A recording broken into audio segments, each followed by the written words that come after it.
The very first thing we want you to know is don't let your covert narcissist know that you know, because what they don't know is, well, that works to your advantage. So you don't want, once you realize that you are being scammed by the narcissist, you absolutely positively, just my opinion based on my experience, don't want the covert narcissist to know that you are now a covert victim of the narcissist. This is so that you can obtain information, so that you can use his or her strategies against you that will protect you when it comes to the final discard and the ultimate inevitable smear campaign. I say inevitable, maybe there are some exceptions. But every narcissist that I have ever dealt with, talking about covert narcissist, there's always been a smear campaign. There's always been some effort to smear me and their other victims. So it's coming. So you want to prepare for it. Now keep in mind the ultimate goal, the ultimate objective is to get away from the narcissist, and you're preparing for that because you want to get away from the narcissist and you want the narcissist to have second thoughts. I mean serious second thoughts about coming back after you. You want them to think, I had this guy in my trap, but I wish I hadn't. Thinking of you, thinking of me. That is the way that I want the narcissist to think of me. This guy is going to hurt me if I try to trap him. This guy is going to hurt me if I try the smear campaign. This guy knows too much about me, so I better shun him. Not me getting away from the narcissist, but I want the narcissist to get away from me. But to do that, we have to be covert ourselves. So don't let the narcissist know that he is taking advantage of you, at least until you get the information that you need to make a clean break. All right. So here are some of the points. I've got 6 of them altogether, that strategies that I use that I found effective, or strategies that I wish I had used because they would have been effective, I believe. And number 1 is we need to understand that to be the controlled, we must be controlled. Okay, that's kind of obvious, right? But the point is, we are controlled because we allow ourselves to be controlled. We can always, or with few exceptions, unless you're living in abject slavery, there's always a way. Typically, and even that, you get away. Unless you're in prison, you're always going to be controlled unless you opt out. And typically, when you're working with a covert narcissist, you can opt out. It may be painful, particularly if you are in a marriage situation. Okay, opting out may mean you need to get counseling. That may be the best you can do, but there's always an alternative. There's always something it seems that you can do. But if it's something less than that, say a friendship, quote, friendship, unquote, or narcissist that you're working with, or somebody in your neighborhood or church or civic organization, or, wherever you happen to encounter these people, there's always, it seems, there always seems to be an out, the way that you can get away from them. So principle number 1 is to be controlled, you got to allow yourself to be controlled. You must be controlled. That's kind of obvious. Number 2, let's just mention this very briefly because it's kind of important, but there's not a whole lot to say about it because it's just so self-evident, and that is your life is limited, and you don't want to live your life being the narcissist puppet or being anyone's puppet for that matter.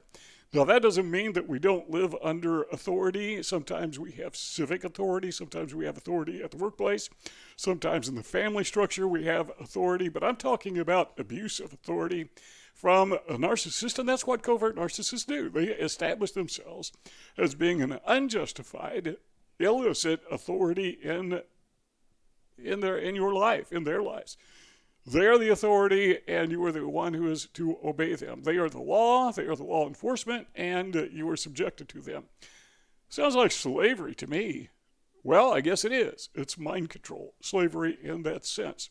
So you don't want to live your life, like that, do you? I don't. Okay, number 3, we need to learn to anticipate the behavior of the narcissist. We've talked about this in other videos in the past.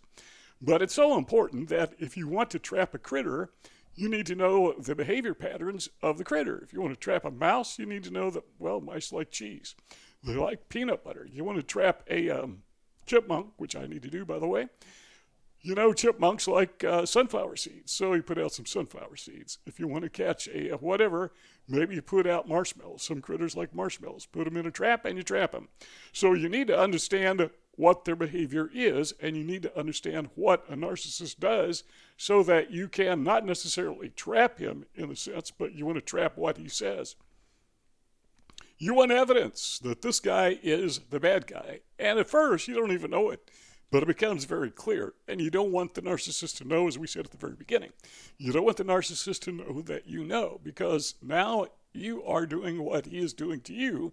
The only difference is yours is going to be very temporary.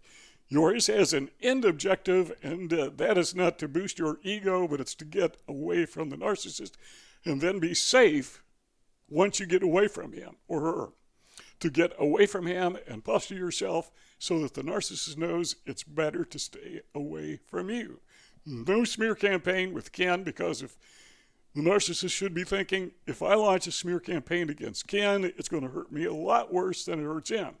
That is going to deplete my ego. It's not going to build my ego. That's how I want the narcissist to think. So we need to watch how they think so we can ensnare them. Well, how do they think? One thing you notice about a narcissist is they don't like their feathers ruffled, but they do like them puffed. They kind of like to be like a little puppy dog that likes to be petted, likes to be cuddled, likes to be, wants you to think that you're his admirer, your little kitten or whatever pet you've got. So you kind of take the narcissist in that stride, where you begin treating them like your pet. You don't ruffle their feathers, you pet their feathers. So what you're doing is you're luring them into a false confidence. You're luring them into your trap. And the next principle is this: you don't want to let them see you sweat. You don't want them to think that you are nervous. Notice I said think. I didn't say let them know you're nervous. You don't want them to think you're nervous, because really you shouldn't be nervous. You shouldn't be sweating. You don't want them to think you're sweating. You don't want them to think that you care, that you're really upset about something. Rather, you want them to not see you sweat, because you're not sweating. There's nothing to sweat about. You don't get angry is what we're saying.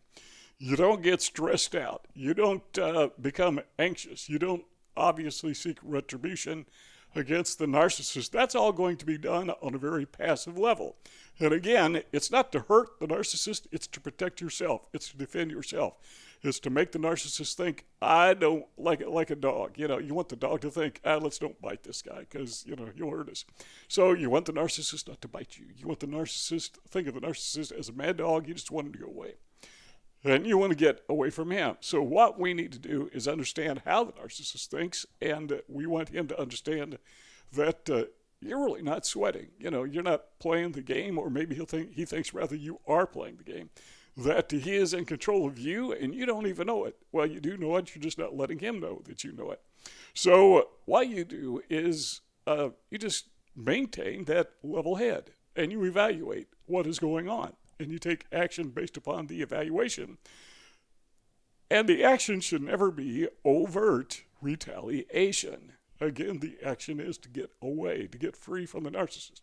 And so what do you do then? Well, once you have all that in place, and the narcissist now knows that you know, you just walk away.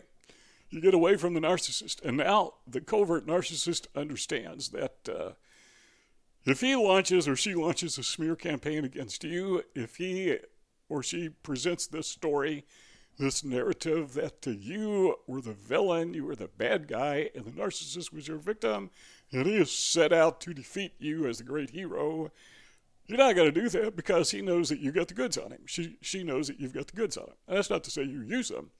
You just want them to know it. You want them to know that you know who they really are, and at the drop of a hat, you could expose them. And that is one of the things, if not the thing, the narcissist hates more than anything else. It's being exposed.